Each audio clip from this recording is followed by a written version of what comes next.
الحمدللہ رب العالمین والصلاة والسلام علی رسولہ الکریم اما بعد فاعوذ باللہ من الشیطان الرجیم بسم اللہ الرحمن الرحیم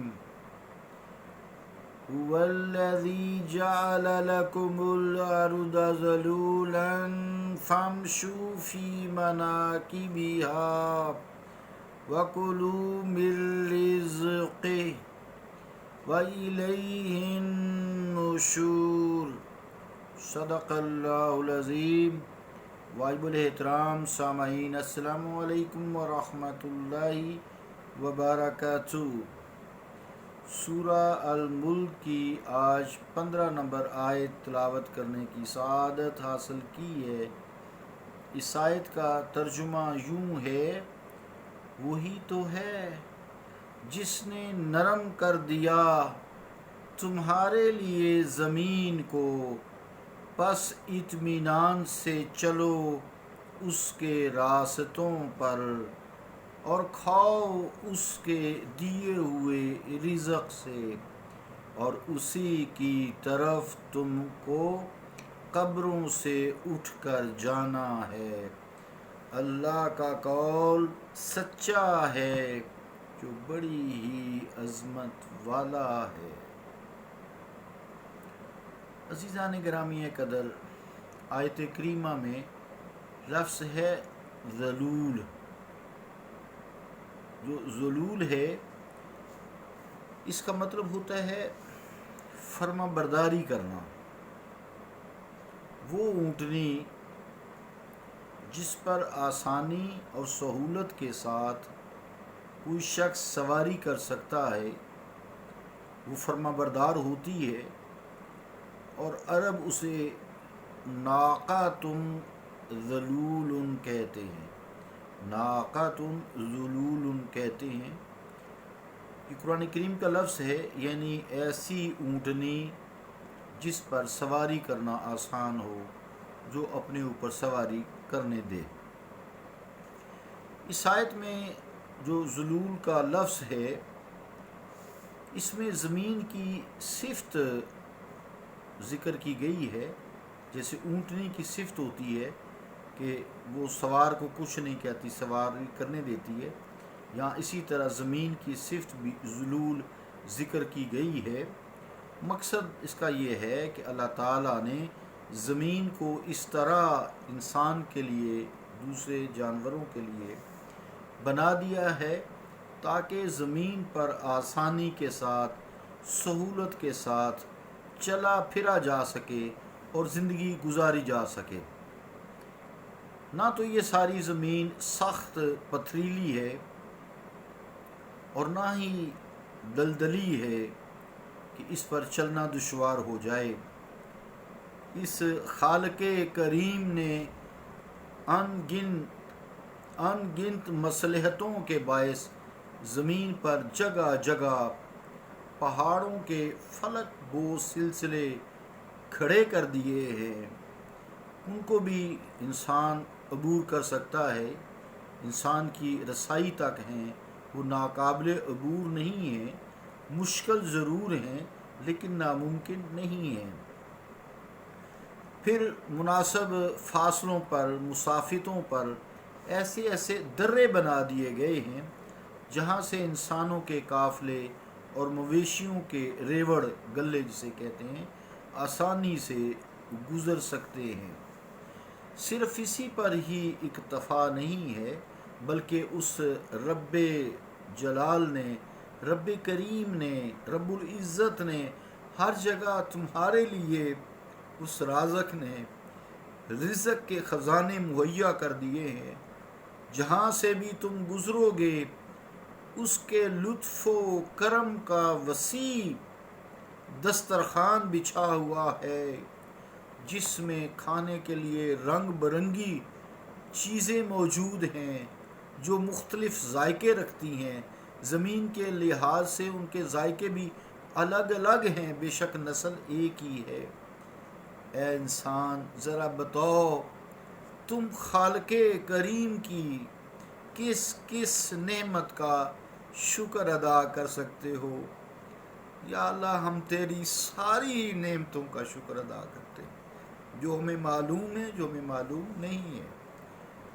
عزیزان گرامی قدر، اگر ساری زمین دلدل ہوتی تو خود سوچئے کیا ہم اس پہ بآسانی چل سکتے تھے؟ نہیں چل سکتے تھے۔ وہاں سے ہم ایک قدم بھی آگے نہیں بڑھا سکتے تھے، زمین ہمیں اپنے اندر دھنسا لیتی۔ اگر اس نے اپنے دست قدرت سے یہ گزرگاہیں نہ بنائی ہوتی اور تمہیں ان کی برف پوش چوٹیوں کو عبور کر کے آنا جانا پڑتا تو تمہیں چھٹی کا دودھ یاد آ جاتا۔ میدانوں میں پھر دریا بہہ رہے ہیں، ان کی روانیاں دیکھیں، ان کی بے قراریاں دیکھیں، ان کے خوبصورت شور کو دیکھیں۔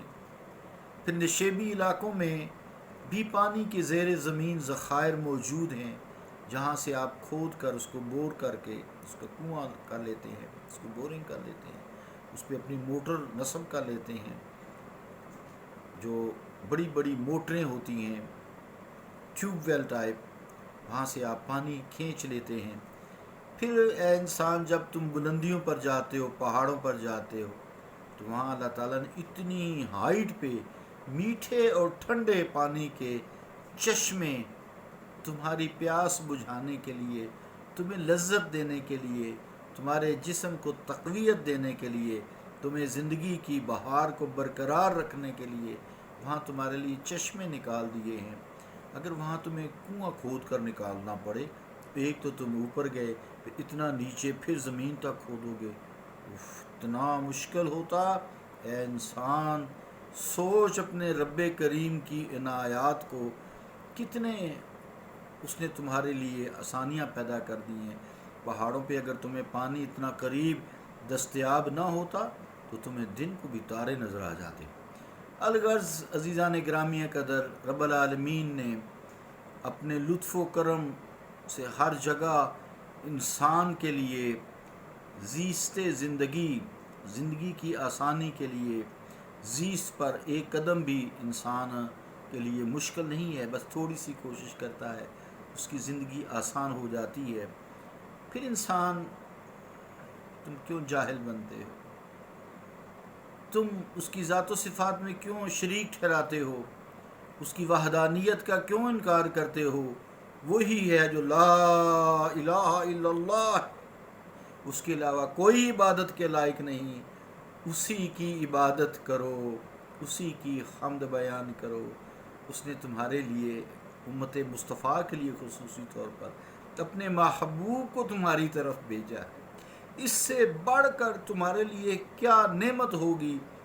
اس کا محبوب جو ہیں آپ کے لیے انبیاء اور پھر سارے جتنے بھی حضور کریم صلی اللہ علیہ وسلم خصوصی طور پر، اے امت مصطفیٰ، اللہ تعالیٰ کی ذات و صفات سے تمہیں آگاہ کرتے ہیں، تمہیں اس کے کلام سے آگاہ کرتے ہیں۔ اس سے بڑھ کر تو عنایت ہے ہی کوئی نہیں۔ زندگی گزارنے کا ڈھنگ مصطفیٰ کریم صلی اللہ تعالیٰ علیہ وآلہ وسلم نے تمہیں سکھا دیا ہے۔ عزیزان گرامی قدر، ذلول پہ بات چل رہی تھی، تو اس کا مطلب سہل، آسانی، مشکل جس میں نہ ہو، اس کو کہتے ہیں ذلول۔ آگے لفظ ہے مناکبہا، تو مناکب کا جو ہے وہ منکب کی جمع ہوتی ہے، مناکب منکب کی جمع ہے۔ یہ منکب کہتے ہیں، یہ کندھے کو کہتے ہیں۔ یہاں پہاڑوں کے وہ کنارے مراد ہیں، کیونکہ کندھا اوپر ہوتا ہے نا، تو یہاں مناکبہا سے پہاڑوں کے کنارے مراد ہیں، جہاں قدرتی درے بنے ہوئے ہیں، یعنی راستے ہیں۔ آپ پہاڑوں پہ جائیں، مری وغیرہ، وہ دیکھیں پہاڑوں کے اوپر چھوٹے چھوٹے راستے سے بنے ہوتے ہیں، وہاں لوگ پھر چلتے ہیں، پھر وہ ایک مستقل سا راستہ سا بن جاتے ہیں۔ پھر اب تو خیر سڑکیں بن گئی ہیں نا، پہاڑ پہ ایسے ایسے سڑکیں چڑھتی ہیں، ایسے ایسے نیچے اترتی ہیں، وہ سفر بھی بڑے کمال کا ہوتا ہے، بڑا مزے والا سفر ہوتا ہے۔ تفسیر مظری زیر آیت ھذا جلد 10 پیج 24، آخر میں فرمایا وَإِلَيْهِ النُّشُورُ، اس آیت میں یاد رکھو یہ دنیا اور اس کا سب متاع، مال سب فانی ہے۔